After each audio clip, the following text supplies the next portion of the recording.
Hello friend বন্ধুরা, ছোট্ট করে আমার একটা অনুরোধ আছে। ভিডিওটা তোমরা সবাই দেখবে, ওপরে তুলবে না, দেখার চেষ্টাও করো। আর ভিডিওটা ভালো লাগলে আমাকে কমেন্ট করো, লাইক করে জানিও।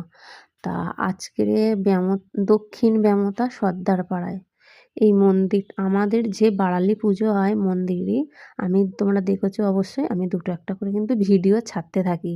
ফাংশান হলে, আগে হতো বাউল গান, এখন ফাংশান টাংশান হয়। তা আমাদের এই মন্দিরটা নিয়ে আমাদের পাড়ার প্রত্যেক ছেলেরা মন্দিরটা নিয়ে পিছনে পড়ে আছে, যাতে মন্দিরটাকে আমরা সুন্দরভাবে গড়াতে পারি আর বাঁধতেও পারি। তা মন্দিরটা প্রায় কাজ চলছে, কাজ চলে ভাঙচুরও হচ্ছে। ভাঙচুর হয়ে প্রায় ভাঙাচুরা হয়ে গেছে।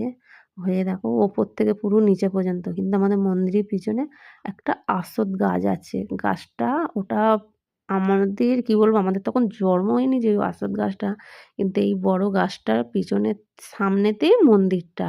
তা প্রায় আমাদের এটা ভাঙা তো হয়েই গেল।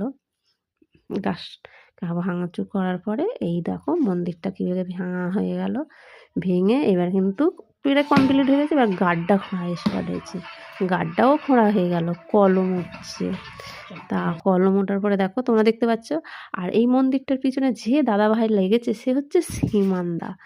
তা আমার তরফ থেকে জানায় সেই দাদাকে যে উনি যেন আরও আরও ওপরে উঠতে পারে। এই হচ্ছে সীমানদা, এই সাদা গেঞ্জি পরে আছে।